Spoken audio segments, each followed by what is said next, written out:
पाकिस्तान में एक बार फिर धुरंधर एक्टिव हो गया है। धुरंधर 2 फिल्म के बाद शायद पहली बार अज्ञात हमलावर ने पाकिस्तान में एक ऐसे आतंकी को गोली मारी है जो भारत के लिए बहुत बड़ा खतरा बन गया था। कि पाकिस्तान जो है ना, अमेरिका जो है ना, डबल स्टैंडर्ड खेलता है न्यूक्लियर इस्लामिज्म के ऊपर। ये जो इजराइल ने लेबनान में एक जेनोसाइड शुरू किया है, एक कत्लेआम शुरू किया है, इसका मकसद क्या है?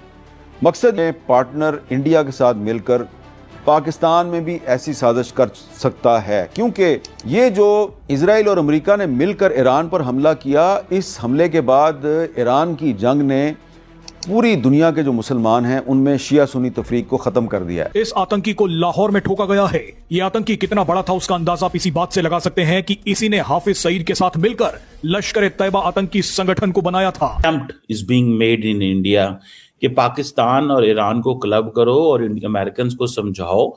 इसे होगा ये नहीं है कि ट्रंप एडमिनिस्ट्रेशन फॉरेन का जो है वो इन्वायरमेंट है पाकिस्तान के अंदर, इसलिए चीनी आके पाकिस्तान के अंदर लड़कियां भी शादी करके ले जाते हैं। शुरुआती रिपोर्ट्स के मुताबिक इस आतंकी की हालत बेहद गंभीर है, लेकिन हम आपको बता दें कि जाने वाले को रोका नहीं जा सकता, इसका मरना तय है। खबर है कि पाकिस्तान में बैठे धुरंधर ने आमिर हमजा नाम के सबसे बड़े आतंकी को गोली मार दी है। कि प्यों है वो $100 देंगे बैठ के यहाँ पे, इनसे इनकी पैरों तले जमीन खींच लेंगे। से होते हैं तो हमारे दोस्त हैं, ये भी प्यार करते हैं पाकिस्तान से, ये भी उनका प्यार का अंदाज है ना कि पाकिस्तान को तबाह कर दें।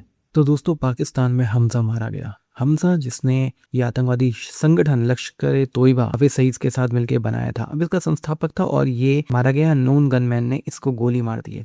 अब पाकिस्तान में ये काम जो है गोली मारने का तीन ही लोग कर सकते हैं। पहला पाकिस्तान की आर्मी करवा सकती है, दूसरा ISI और तीसरा रॉ। इसके अलावा कुछ और है नहीं। अब पाकिस्तान की मीडिया में यही चीज़ों पे डिस्कशन चल रहा है। पाकिस्तानी मीडिया का कहना है कि भारत की एजेंसी रॉ ही ये सब करवा रही है और एक एक करके जितने भी पाकिस्तान में भारत के दुश्मन थे या आतंकवादी संगठन के लोग थे, इनको टपकाया जा रहा है। अब ये सब पाकिस्तान में बिल्कुल आम बात हो गई है। धुरंधर मूवी देखने के बाद इनके दिमाग में सिर्फ यही ख्याल आता है और कोई नहीं आता, और ये इसी के बारे में बात। तो यही सारी क्लिपिंग्स हम इस वीडियो में देखेंगे। दूसरी तरफ अमेरिका ने साफ कह दिया है कि भाई अब अगला नंबर जो है वो पाकिस्तान का है।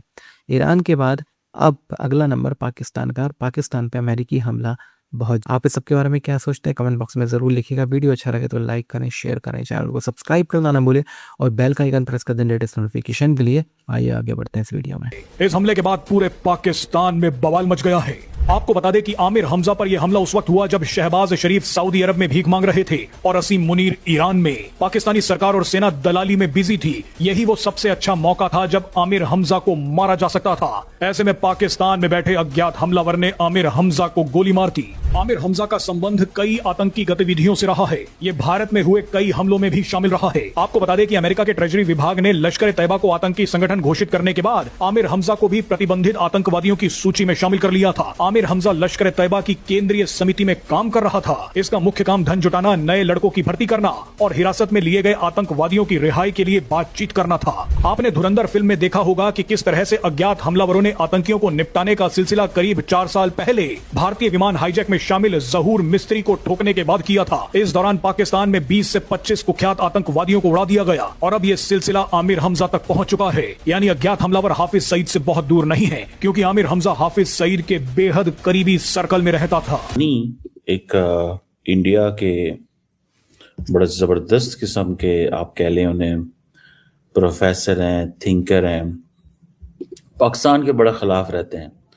और आज उन्होंने एक बड़ा जबरदस्त एक एनालिसिस ये किया है। उन्होंने कहा जनाब कि पाकिस्तान जो है ना, अमेरिका जो है ना, डबल स्टैंडर्ड खेलता है न्यूक्लियर इस्लामिज्म के ऊपर।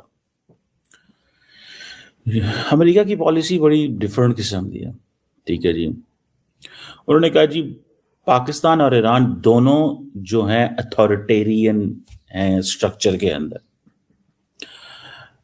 और दोनों के जो ताल्लुकात हैं ट्रांसनेशनल टेररिस्ट नेटवर्क्स के साथ हैं, ठीक है जी। तो इंडिया पाकिस्तान के साथ तो बड़ी वो अमेरिका मोहब्बतें कर रहा है। अमेरिका जो है वो पाकिस्तान के साथ तो मोहब्बतें करता है और ईरान को मार रहा है। ये क्यों? पाकिस्तान को क्यों नहीं मारते आप? पाकिस्तान को आप क्यों नहीं मारते? इस चीज को लेके ब्रह्मा चलानी साहब आज उन्होंने गुस्सा निकाल रहे हैं पाकिस्तान के ऊपर। ऑब्वियसली आई अप्रिशिएट, हर बंदे का हक है गुस्सा निकाले, गालियां निकाले, जो मर्जी निकालना, पाकिस्तान को इससे क्या फर्क पड़ता है, ठीक है जी। लेकिन मैं बताना चाहता हूं कि last ditch attempt is being made in India कि पाकिस्तान और ईरान को क्लब करो और अमेरिकन को समझाओ। इसे होगा ये नहीं है कि ट्रंप एडमिनिस्ट्रेशन फौरन यू टर्न ले लेगी जो वो कह रहे हैं। ये तो इंडियंस हमारे दोस्त काफी देर से अमेरिकन को बता रहे हैं कि वो न्यूक्लियर पाकिस्तान है, उसको खत्म कर दो। ये हमारे मुकाबले में, जैसे तुम इजराइल की बात मानते हो, हमारी बात क्यों नहीं मानते? इजराइल को सुन के तुमने इंडियन ईरानियों को ठोक रहे हो, और हमें सुन के तुम पाकिस्तान को क्यों नहीं मारते? समझ रहे हैं? ये है बात। इस बात को समझ रहे हैं आप कि इजराइलियों को ट्रंप साहब, ये पैगाम है आपके लिए वैसे बाय द वे इंडिया से, हमारे जो क्या नाम है चिलानी साहब का। Basically he is a strategically well placed with the Indian government के साथ। ये ऐसे होते हैं, तो हमारे दोस्त हैं, ये भी प्यार करते हैं पाकिस्तान से। ये भी उनका प्यार का अंदाज है ना कि पाकिस्तान को तबाह कर दें। मॉनिटरिंग स्पेस है यहाँ पर, जहां पर सर्वेलेंस एसेट्स काफी खुले में ऑपरेट करते हैं, नेवल पेट्रोल होते हैं इधर पे, मैरीटाइम लेन्स हैं। और इस टाइम पे अगर आप देखेंगे जिस तरह से चीजें चल रही हैं, यहाँ पर काफी एक फोकस भी होगा, क्योंकि चाबहार पोर्ट और इसके बीच में काफी एक फोकस रहता ही है, ठीक है। So you have, this is a very very important sort of a place. ये इस तरह के अटैक से क्या कैपेबिलिटी दिखती है हमको बलोच की, जो नहीं आई है। देखिए, ये दो तीन तरह से ये कर सकते थे। या तो ये शोर से इन्होंने कुछ आरपीजी या कुछ ऐसे कुछ मारा है on a on the boat which is coming across, तो ये कोस्ट गार्ड की boats are not that big, but still इसके ऊपर मारा है। या फिर एक छोटी सी boat, explosive craft, something they have taken into the sea and वहां से मारा है, या फिर ड्रोन या लॉइटरिंग मुनिशन से मारा है। And let me just say this कि ड्रोन्स एंड लॉइटरिंग मुनिशंस ये लोग काफी यूज करते हैं, ठीक है। पिछले साल में बलोच ने 500 के करीब में ड्रोन स्ट्राइक्स के बारे में रिस्पॉन्सिबिलिटी ली थी, 500 ऑफ देम। 2 दिन पहले आई थिंक मस्तंग के अंदर कुछ एक ब्लॉकेड चल रहा था, उससे पहले कैच के एरिया के अंदर इन्होंने एक ड्रोन स्ट्राइक करी थी ऑन पाकिस्तानी फोर्सेस। तो अपॉर्चुनिटीज इनके पास वहां पर हैं, but they have not yet basically done this. इनकी अभी तक ये लेके नहीं गए हैं उस लेवल पर। अभी तक ये लोग रखते थे गवर्नेंस बॉडीज के ऊपर, कोर्ट्स में, डीसी पे, एडमिनिस्ट्रेशन पे, मोबिलिटी के जो हाईवे चेक पॉइंट्स होते हैं, पाइपलाइंस उड़ा दी भाई, मिलिट्री कॉन्वॉयज उड़ा दिए, ये सब कर दिए। Now this is the next domain of operation, तो मैं इसको 5th डोमेन के हिसाब से नाम दूंगा। और देखिए, मैरीटाइम सिक्योरिटी पे जब आप हिट करते हैं किसी कंट्री की, उसकी हालत खराब होनी शुरू हो जाती है, because it becomes a very expensive and a very difficult thing to actually get back, क्योंकि vast open ocean which is there.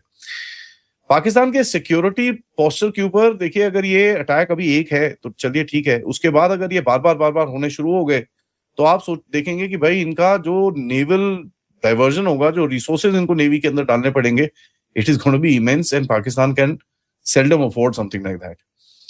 Now देखिए, यहाँ पर बलोच का जो भी एक्शंस अभी चल रहे हैं, this is not limited to just that. पिछले 1-2 दिनों में इन्होंने काफी